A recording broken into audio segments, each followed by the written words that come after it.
1687 में है ना पहली बार न्यूटन ने ग्रेविटी के बारे में बताया था।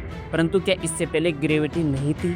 1919 में आइंस्टीन ने सूर्य ग्रहण के बारे में जानकारी दी। परंतु क्या इससे पहले सूर्य ग्रहण नहीं होता था? इन दोनों क्वेश्चन का जवाब है ग्रेविटेशनल फोर्स पहले से ही था। और जब से पृथ्वी बनी है ना तब से सूर्य ग्रहण भी होता हुआ है। पर साइंस ने इसके बारे में बाद में खोजा था, या कहें कि साइंस इसके बारे में बाद में समझ पाया था।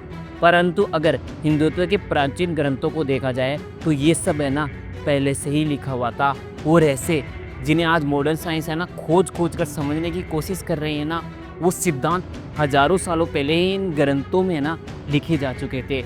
आकाश में उड़ते प्लेन, विनाशकारी हथियार, समय की रफ्तार को मात देने वाली यात्राएं और मृत्यु को मात देने वाली विद्या पहले से ही खोजी जा चुकी थी। पर क्या केवल ये कल्पना है या हकीकत जो आज के समय में केवल अफवाह फैलाने का काम कर रही है? जरा एक बार सोचिए, जब पूरी दुनिया अंधकार में थी ना तब यहाँ कोई लाइव वॉर ब्रॉडकास्ट देख रहा था, कोई सिर बदलकर जीवन दे रहा था, कोई अमरता का अमृत खोज रहा था। क्या ये सब केवल कल्पना थी या हकीकत? आज हम उतरेंगे उसी अंधकार में छिपे रहस्यों की गहराई में, जहाँ कुछ बातें हो चुकी है, कुछ को आंखों से देखा जा सकता है और कुछ ऐसे रहस्य हैं जो अब भी अनसुलझे लगते हैं। सवाल सिर्फ इतना है कि क्या हम वाकई सब कुछ जान चुके हैं या असली सच्चाई अभी भी छुपी हुई है?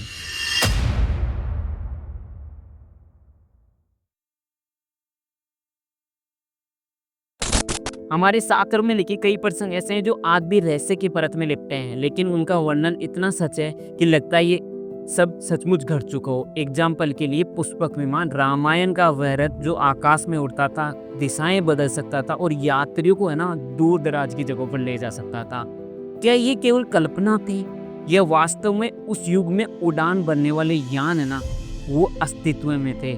इसी तरह संजय की दिव्य दृष्टि महाभारत के युद्ध के हर दृश्य को है ना श्री धृतराष्ट्र को पल पल सुनाया था, मानो लाइव ब्रॉडकास्ट हो रहा है। बिना कैमरे और स्क्रीन के इतनी दूर की घटनाओं को देख पाना, क्या ये किसी अननोन टेक्नोलॉजी का संकेत नहीं था?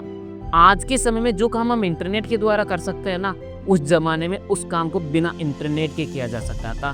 भगवान श्री गणेश जी का हेड ट्रांसप्लांट भी उतना ही चौंकाने वाला है। सिर बदलने का विचार आज की ट्रांसप्लांट और प्लास्टिक सर्जरी जैसा लगता है।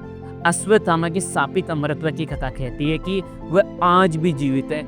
ये अमरता के किसी रहस्य की ओर इशारा करता है। और भरा अवतार जिसने धरती को है ना समुद्र से निकाला, वह प्लेट टेक्टोनिक्स और महाद्वीपों का एल्गोरिथम ओरिजिन था।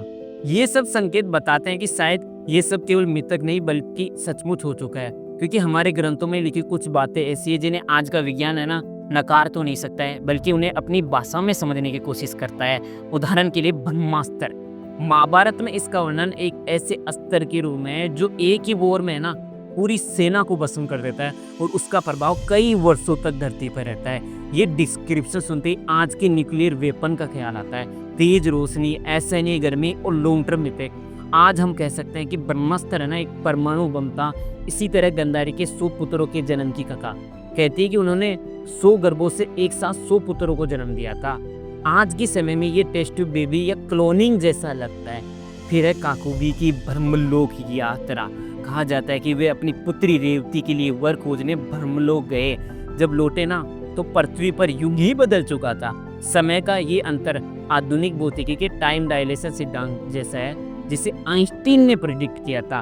त्रिशूल की सर्वत की कथा भी चौंकाती है। राजा त्रिशूल की सर्वत तो नहीं पहुंच पाए, पर बीच आकाश में ही लटक गए थे। आज हम सब स्पेस स्टेशन की कल्पना करते हैं तो ये प्रसंग है ना उससे मिलता जुलता ही लगता है।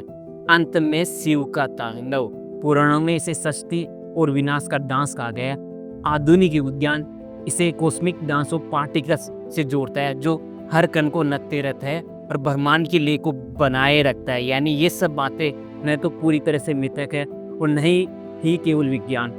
ये वो क्षेत्र है जिन्हें आज हम वास्तव में देख सकते हैं, समझ सकते हैं, लेकिन हमारे प्राचीन ग्रंथों में कई ऐसे प्रसंग में मिलते हैं जो आज तक है ना रहस्य बने हुए हैं। अमृत और संजीवनी बूटी इसका सबसे बड़ा उदाहरण है। कहा जाता है कि इस बूटी में मृत्यु को मात देने की शक्ति है।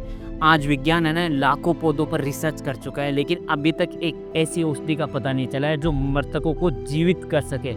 सवाल उठता है, हिमालय की गुफाओं में ये पौधा कहाँ पर छिपा हुआ है। फिर आता है रहस्यमयी विमानिक शास्त्र। इसमें दर्ज विमानों के ब्लूप्रिंट इतने डीप है कि लगता है कि मानो ये सिर्फ कल्पना नहीं बल्कि किसी रियल टेक्नोलॉजी की छाया हो। कुंभ मेले का अमृत स्नान भी एक रहस्य ही है। हर 12 साल में ग्रहों की विशेष स्थिति पर गंगा का जल ना पवित्र हो जाता है। अब आप कहेंगे कि ग्रहों का ना जल पर क्या प्रभाव पड़ सकता है, तो साइंस का ज्वार बाटा सिद्धांत आपको एक बार पढ़ना चाहिए। पर हमारे शास्त्रों में कुछ ऐसे रहस्य भी दर्ज हैं जिनका राज है ना आज तक कोई वैज्ञानिक, कोई शोधकर्ता खोल नहीं पाया। जिसमें सबसे बड़ा रहस्य है पारे से सोना बनाने की विधि। कहा जाता है कि सिद्ध योगी पारे को साध कर है ना उसे सोने में बदल देते थे। सोचिए पुराने जमाने में सोने की मुद्रा होने का अगर यही कारण हुआ तो। इसी तरह नागलोक की कथाएं चौंकाती है। धरती के नीचे या धरती के बाहर बसी एक और सभ्यता, सुरंगों और मार्गों से जुड़ा एक अदृश्य संसार। क्या ये किसी एलियन के होने के सबूत थे या केवल कोरी कल्पना? इसके साथ ही ओम की ध्वनि, जिसे सृष्टि की जड़ कहा गया है, अब वैज्ञानिक रूप से यूनिवर्स बैकग्राउंड वाइब्रेशन के रूप में पहचानी जा रही है। इसके अलावा नोसिबिया, जो किसी भी व्यक्ति को छोटा, बड़ा, भारी या हल्का होने की शक्ति देती थी ना, आज क्वांटम साइंस में इसी मैनिपुलेशन के लिए तो रिसर्च की जा रही है। तो क्या हमने सचमुच हजारों सालों पहले ही सब कुछ खोज लिया था? क्या हमारे ऋषि मुनि विज्ञान की उन ऊंचाइयों को छू चुके थे जहां आज की आधुनिक तकनीक अभी तक संघर्ष कर रही है? पर कब तक हमारे ग्रंथों को छोड़कर केवल भारी बातों पर हम भरोसा करते रहेंगे? वैसे आपका क्या कहना है? क्या साइंस ऐसा कुछ खोज पाई है जो हमारे ग्रंथों में नहीं था, या वो केवल हमारे ग्रंथों के ज्ञान का केवल 10% ही समझ पाई है? हमें आपके जवाब कमेंट करके ज़रूर बताइए। हमें आपकी कमेंट का बेसब्री से इंतज़ार रहता है। और अगर वीडियो पसंद आई हो तो वीडियो को लाइक करें, चैनल को सब्सक्राइब करें। मिलते हैं अगली वीडियो में, तब तक के लिए धन्यवाद।